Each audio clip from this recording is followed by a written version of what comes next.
Hey there, and welcome to another Forever Single.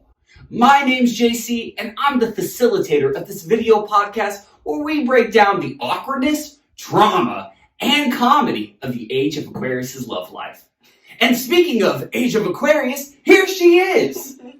Hey everyone, it's Age of the Aquarius. I am so excited to be back and doing this. It's been 6 months probably since we filmed an episode. So we are back with another crazy story from my online dating life. And thank goodness, because I am greedy. I need to know more. And speaking of knowing a little bit more, what's today's episode all about? This story is called The Exorcist because we had someone vomiting, head spinning, running through my apartment. It was crazy. And also, this is a little treat because we're segueing into the girls that I have dated. Ooh, a little spicy. Yes. So let's go ahead and jump into it. First of all, where did you meet this individual who we're going to call Linda Blair? Very fitting for The Exorcist. Okay, she was lifted up. Probably Mohican was on the way. It was something else. All right, so to start things off, let's go ahead and get a little description of Linda Blair behind just what demonologists say. Well, she was a little different than what I usually go for. She was kind of quirky. She had pink hair. She did have the MySpace angles, though. Oh. So I noticed, like, when you're looking at the MySpace angles, you only get one scenario of the appearance. You don't get the full view. No. So I noticed all of her photos were really closely cropped. And I was like, this could be interesting. But she wore a lot of makeup, and I wear a lot of makeup. So I was like, okay, she's cute. She has some lipstick. Like, it'll be fine. But it wasn't too tragic. There was still this kind of, like, arousing femininity there. Yeah, like, I definitely like all types of people. So, True. yeah, I definitely have, like, my general standards, but she was definitely cute for that, so. And no body odor this time. Not this time, y'all. So let's go ahead and jump into the first meetup, okay? Where was it? What was the vibe? Take us through it. Yes, so we ended up going to a local bar that I love going to, but it's higher end. So the drinks are like $15 and like they have really low light and like nice ambiance, and I really love going to this place. So I was like, you know what? I'm taking her somewhere where I know the lay of the land. Mm-hmm. That way I can be more comfortable. Smart. But it's not like a dive bar, so we can definitely sit there and have nice, mature conversation. So yeah, that's where we met. How would you kind of suss out the conversation? Well, before that, she walks in with a fucking backpack on.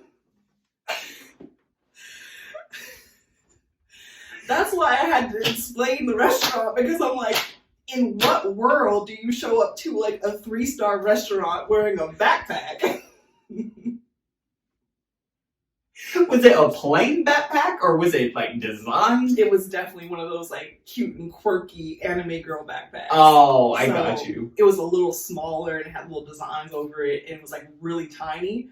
And on her body, it was like she had really broad shoulders, and then she had like a neck lump for when like you don't stand up straight over time, and so like your neck gets forced forward like that, and then it like grows on the back of your neck. So she had that, and like the backpack was kind of like sitting up there like that. So you're saying that you have She-Hulk attorney at law mixed with Quasimodo with a Barbie-sized play backpack? Yes. It was different. I was just like, okay. And like her hair, it was not washed. It was like day 17 of the manic panic. So it was like kind of stringy and like dyed pink in some places, and then like kind of up in a little bun. I was like, okay. So we've got zero effort going into this. Great. So just as a quick commentary towards, Forever Single trends, there is something sincerely wrong with the vetting process when it comes to these dates, because you always seem to get into situations with people that have some kind of bodily odor or just something hygienically like dysfunctional. Listen, okay? When you get to dating apps, you're in a situation. You have forfeited, it's like sliding on the dotted line. That should be the terms and conditions.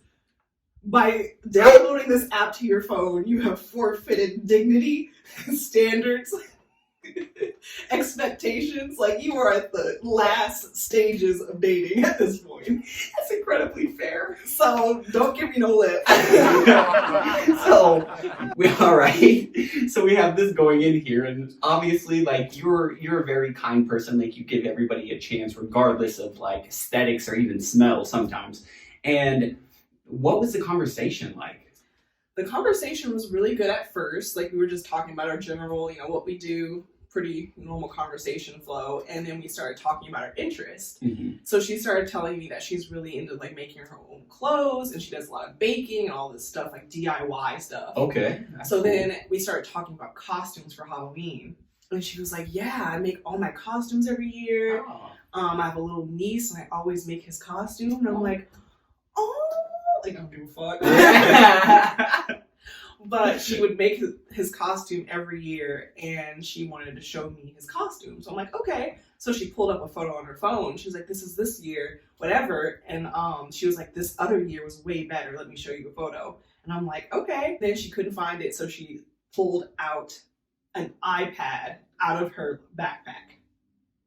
Like an actual bulky iPad. A big ass iPad, and this is back in the day, so they were not a pocket-sized iPad. Dang, you open up, you can see the whole metadata. She pulls up this big ass iPad again in a 3-star restaurant. That's the point.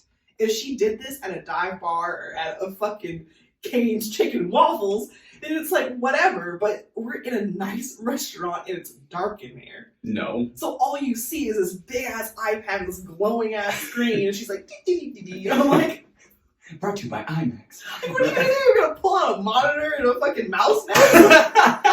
What is this, the public library? So did she ever find the photo? She did. She found more than the photo. I watched little Joey grow up. She went back to his infancy, I'm not kidding, and started showing me every photo of that little boy. Oh. We were there for like an hour and I didn't talk about anything else. I just watched her show me different pictures. And she tells me a story about every picture. I'm like, I do not know this little boy. Like, stop. This is not relevant to getting to know you on a deeper level. Yeah, so it was a mess. Oh, okay. So you go through the hour of, little Billy growing up to, now he's in his adulthood. Mm-hmm. And what happens then? How do you end the conversation? Yeah. So at that point, I'm like, okay, get me out of here, please. And so at the time, I didn't work a 9 to 5, so I had the night off. And she was like, yeah, I have some stuff to do tomorrow, but I'd love to go back to your place and drink some more because I really want to hang out with you. And I was like, okay. I was a little taken aback, but I was kind of like, oh, wow, like, she's really interested. Like, why not, So we made a plan to go to Walgreens and get a few shooters for the night and continue our conversation. And at the Walgreens, we both got 2 shooters each. We had, it was like Absolute, so I got lemon, and she got the orange flavor. So just really random gross shooters. Like, I would never drink that ever in my life. Like, I don't know what was happening. But we had 2 each, and you know me, I love my shots, okay? Yes. So I pop open my shot, and she starts following suit, but slowly, so she's a little bit behind me. So as I finish my shot, she's in the process of taking hers. And I put mine down, and I say, damn, that shit tastes like pine cleaner. And this girl looks at me, and her eyes are like bulging, and she's just like frozen in time. And she just looks up and starts vomiting. No! Yeah. Like puking? Yeah, she starts projectile vomiting, and she's just like stuck there. And so she tries to raise her hands over it, and it's spilling through her hands. And I'm like, what the fuck, right? And she starts running through my apartment. Oh! Like, at this point, I have a roommate who's in the back. And I'm like, oh my God. And she's like trailing vomit through my apartment, and then finishes vomiting in my kitchen sink. Like, why would you go to the bathroom? Open the front door first and vomit outside before you vomit in someone's kitchen sink. So the devil hath control over Linda Blair here, and Yes. she's spinning and puking Yes. everywhere. Yeah. Did she even get to the shot, or was it just the start of the It was shot? like half the shot, and just me putting that thought in her head that it tastes like pine cleaner kind of just like it had an adverse reaction. And yeah, starts vomiting. So after that, I'm like completely turned off, obviously. Yes. I'm like, holy shit. Like, I don't even want to go into detail. It's gross. So I have to clean it up because I'm like, my roommate could come out at any minute. I'm just trying to like save the situation. So I end up cleaning up this girl's vomit. And instead of leaving, she's ready to keep talking. Here comes little Johnny, 18 through 36. So she's like, yeah, like I'm good. I'm like, okay, cool. So we keep talking. I'm trying to play it off. Shots are canceled. I'm just pouting at this point. Yeah. So we're sitting there and she starts talking about how she likes to do sign language. Okay. And I'm like, oh, okay, cool. Like, I don't know anything about that. She's like, yeah, like part-time I like to sign songs at like the local school. And I'm like, oh, that's so cool. That's cool, yeah. Like, I didn't even know that was a thing, you know? So she's like, do you wanna? No. No. Stop. She asked? Yeah. She's like, can I sign a couple songs for you? And like, what am I supposed to say? Run. Like, no? Yeah, you say no. Because like, I don't want it to seem like I'm being like, I don't want to hear her like talent and her thing that she likes to do. Like, I'm trying to be encouraging. Can we put this in perspective though? This is a first date. She had just showed you her whole life story on a giant iPad and then proceeded to take half a shot and puke all over your apartment. Yeah. And now she has rallied and wants to sing The Circle of Life in ASL. I wish you were kidding. She did 2 Disney songs. Stop. It's not even like Hotline Bling or something. We have Disney songs. I sat there and watched her. So she got all the way up and is standing in front of me. And she's like, da, da, da. And I'm like, oh my God. And it's not even like she's dancing or doing anything where I can be like, yeah, go. Like, it's like, no. Like, you should do an hand movement. It's like, She's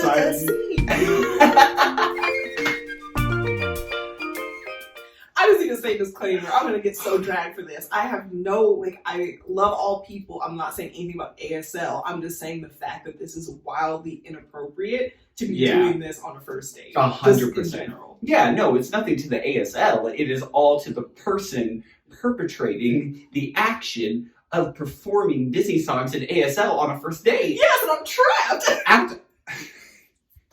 Like, I'm at my house. Like, I can't leave. I was just like worn out, like my brain, like I was like, I need a break. I need to call it a night. So I finally got her out of there. I don't know how, but on the way out, she decides to try and kiss me. After throwing up. Yeah, but like unless you reached under my cabinet and got mouthwash, I'm pretty sure that's not gonna work. No-fly zone. So I don't know what happened, honestly. Like I just glazed over in my mind, but I did not kiss her. Good. I did not kiss her. She had to go. What happened? What was kind of like did you see her again? What do you think? The answer is always yes. Yeah, I was having a really rough life out there. So she invited me to go walk in the park, and I was like, okay, this is safe. Mm-hmm. There's not going to be any traumatic injuries occurring or, medical situations. So we go sit on the swings, we're just talking, and she starts going on another tangent. Can't get her off of it. She starts talking about one of her professors at her school. Okay. And she's like in love with this professor is what I'm getting. But she went into the professor's life, the professor's love life. She's like, the professor calls me and we talk all the time. I'm like, she's like, I just find her really inspiring and she's lesbian and, she just got divorced. And I'm like, what the fuck is happening? Like, you absolutely love Joe Exotic, but you're not going to bring that up on a second date like crazy and talk about it for an hour long. I might. Maybe 45 minutes. What happened subsequent to this? So at that point, I'm like, this is not working. I know it, and it's now my turn to cut it off. Okay. But she still can't take the hint. So she starts texting me the next couple of days, and she's talking about baking a cake for me. She's like, yeah, do you want a cake? Like, I can make you something. What do you like? And I'm like, kind of slow fading her out. Mm-hmm. I'm not responding as much. And then I just put on my big girl panties, and I'm like, listen, Linda, it is not going to work. Like, I think we should be friends. Mm-hmm. Yeah. And how did she take it? She decides to try to flip the script and be like, yeah, I was really thinking that. That is my pet peeve. When you've been rejected, when you know you're about to get rejected, and you try to pretend like it was you who was about to do the dumping. Take your L, girl. Like, you vomited all over my apartment and try to kiss me afterwards. Take that L. Let's not forget the signing of the Disney songs. That is, right now, to me, the most traumatic thing. It's like Mufasa's choir in the middle of my fucking house. So what would you, kind of like extrapolating everything together, what would you say was your big learning lesson from this whole dating experience with Linda Blair? Just stop it as soon as you can when things are going wrong. I'm to say, and luckily you didn't have to call Father Mohegan for a blessing either. Throw some holy water on my face and call me a demon. That was a story. Anyway, my name is JC, and I'm always here with Age of the Aquarius, baby. We will be back next time with another crazy episode of Forever Single. Woo! Bye.